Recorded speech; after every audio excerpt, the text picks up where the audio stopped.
بسم اللہ الرحمن الرحیم۔ السلام علیکم ورحمۃ اللہ۔ سعودی نیوز کے ساتھ میں ہوں لیاقت سلیم۔ آج کی جو ٹاپ نیوز ہے اس میں یہ ہے کہ سعودی عرب میں پہلی بار آنے والے پاکستانی اپنے بچوں کو اسکول کیسے داخل کرائیں۔ سعودی عرب اپنے اہل خانہ کے ہمراہ مستقل سکونت اختیار کرنے کے لیے آنے والے پاکستانیوں کا ایک بڑا مسئلہ بچوں کی تعلیم کا ہوتا ہے۔ بچوں کی تعلیم کے لیے مناسب اسکول کی تلاش اور داخلہ سمیت دیگر انتظامات کافی دقت طلب مسئلہ ہے، جس کا سامنا مملکت نقل مکانی کرنے والے ہر شخص کو ہوتا ہے۔ مملکت کے 4 بڑے شہروں میں پاکستانی کمیونٹی اسکولز قائم ہیں، جن میں 2 اسکول جدہ، 2 ریاض، الخبر اور طیف میں ایک اسکول موجود ہے، جو طلباء کو پاکستانی نصاب کے تحت تعلیم کے زیور سے آراستہ کر رہے ہیں۔ جدہ کے پاکستانی انٹرنیشنل اسکول العزیزیہ کو یہ اعزاز حاصل ہے کہ یہ سب سے قدیم پاکستانی اسکول ہے۔ اسے قائم ہوئے نصف صدی سے زائد کا عرصہ گزر چکا ہے۔ یہ تعلیمی ادارہ اس وقت قائم ہوا تھا جب جدہ میں کوئی غیر ملکی اسکول نہیں تھا۔ ابتدا میں اسکول میں دیگر قوموں سے تعلق رکھنے والے کے بچے بھی زیر تعلیم تھے، تاہم بعد ازاں دیگر ممالک کے کمیونٹی اسکولز قائم ہونے سے وہ طلباء اپنے اسکولوں میں منتقل ہو گئے۔ پاکستانی کمیونٹی اسکولز کے علاوہ مملکت کے تمام شہروں میں انٹرنیشنل اسکولز کا جال بھی پھیلا ہوا ہے، جہاں ذریعہ تعلیم برٹش اور امریکن ہے۔ یہ اسکول نجی انتظامیہ کے تحت کام کرتے ہیں، جبکہ سعودی وزارت تعلیم ان اسکولوں کی نگران ہے۔ انٹرنیشنل اسکولز میں عرب اور غیر عرب طلباء و طالبات تعلیم حاصل کرتے ہیں۔ نجی اسکولوں میں ماہانہ فیس کمیونٹی اسکول سے کافی زیادہ ہے، جبکہ دیگر اخراجات بھی زیادہ ہوتے ہیں۔ کمیونٹی اور انٹرنیشنل اسکولز میں داخلے کے لیے بنیادی شرط اقامہ ہے، کیونکہ سعودی عرب میں غیر قانونی طور پر رہائش اختیار کرنے والے قانون شکنی کے زمرے میں آتے ہیں۔ اس ضمن میں جو بھی غیر قانونی طور پر مقیم افراد کے ساتھ کسی بھی قسم کا تعاون کرتا ہے، وہ بھی قانون شکنی کا مرتکب قرار پاتا ہے۔ کمیونٹی اسکولز میں طلباء کے داخلے کے لیے سابق اسکول کا لیولنگ سرٹیفکیٹ لازمی ہوتا ہے۔ نہ ہونے کی صورت میں انٹری ٹیسٹ دینا ہوگا۔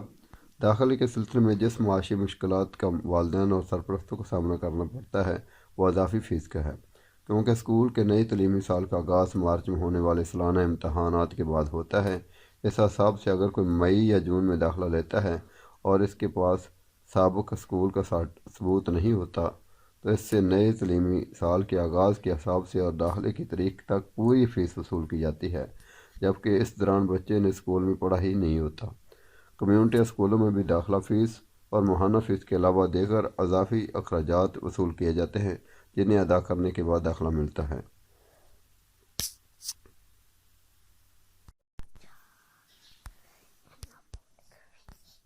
وزارت کمیونیکیشن اینڈ انفارمیشن کے زیر اہتمام ہونے والی پہلی ڈیجیٹل انوویشن ایوارڈ کے فاتحین کے ناموں کا اعلان 25 اپریل کو ہونے والی تقریب میں کیا جائے گا، جبکہ اس سے قبل درخواستوں کا عمل پورا کیا جائے گا۔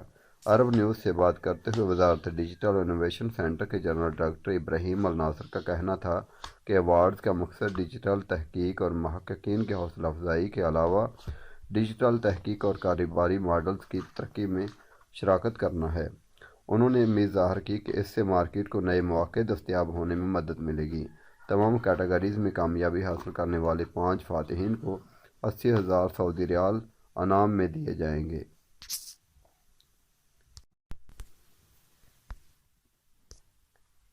مسجد الحرام میں رمضان کی تیاریاں، زائرین کے لیے سہولتیں۔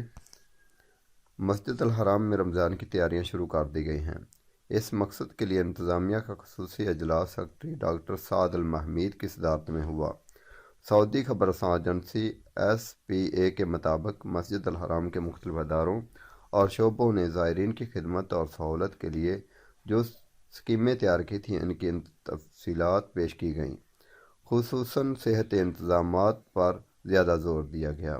انتظامیہ کے عہدیداروں نے نماز اور عمرے کے لیے آنے والوں میں صحت آگاہی پروگرام چلانے کی ضرورت اجاگر کی۔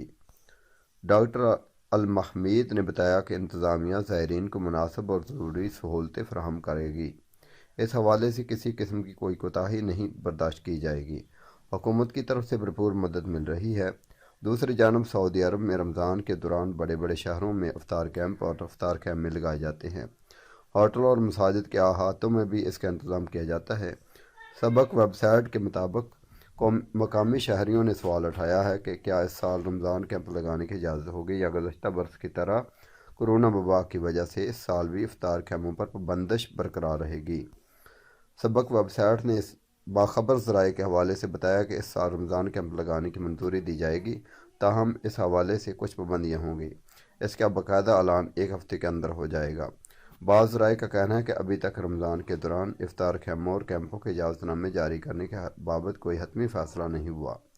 یاد رہے کہ سعودی وزارت سیاحتی مقامی شہریوں اور مقیم غیر ملکیوں کی صحت و سلامتی کو مقدم رکھے ہوئے ہے۔ وزارت نے سب لوگوں کو تاکید کی ہے کہ وہ صحت و سلامتی کو یقینی بنانے کے لیے سماجی فرض کے طور پر کورونا SOPs کی پابندی کریں۔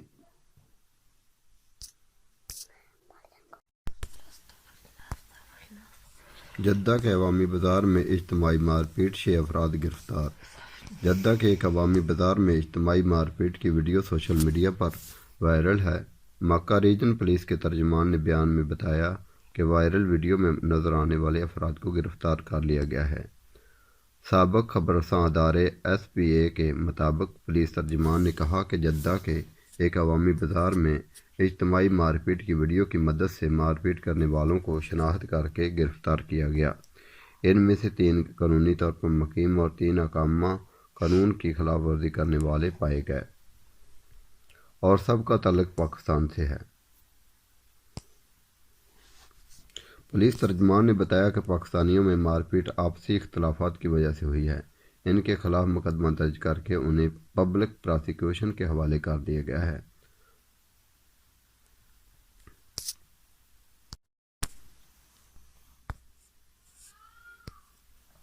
حروب کی رپورٹ منسوخ کرانے کا طریقہ کار کیا ہوگا؟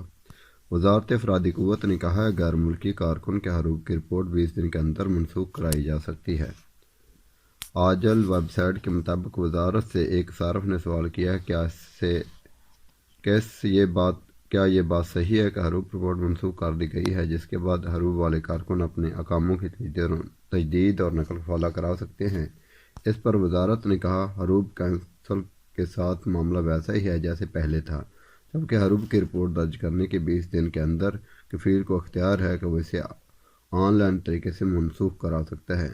وزارت نے کہا حروب کی رپورٹ درج کرانے کے 20 دن کے بعد اسے منسوخ نہیں کرایا جا سکتا۔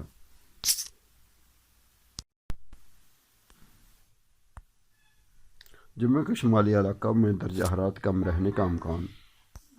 سعودی عرب میں موسمیات کے قومی مرکز نے جمعے کو مملکت بھر میں موسمی تبدیلیوں سے متعلق پیشگوئی جاری کی ہے۔ اخبار 24 کے مطابق قومی مرکز کا کہنا ہے کہ جمعے کو سعودی عرب کے بیشتر علاقوں میں موسم مستحکم رہے گا، جبکہ شمالی علاقہ جات میں درجہ حرارت کم ہونے کا امکان ہے۔ قومی مرکز نے بتایا ہے کہ جمعے کو سب سے زیادہ درجہ حرارت 39 سینٹی گریڈ مکہ مکرمہ اور سب سے کم درجہ حرارت 6 سینٹی گریڈ طریف میں رہے گا۔ آجل ویب سائٹ کے مطابق جمعے کو بحیرہ احمر میں ہواؤں کا رخ شمال مغرب سے شمال کی جانب ہوگا۔ فی گھنٹہ رفتار 18 سے 40 کلومیٹر تک ہوگی، جبکہ سمندر میں لہریں 2.5 میٹر تک اونچی ہوں گی۔ خلیج عرب میں ہواؤں کا رخ شمال سے مغرب کی جانب رہے گا۔ فی گھنٹہ رفتار 15 تا 36 کلومیٹر ہوگی، جبکہ لہریں 1.5 میٹر تک اونچی ہوں گی۔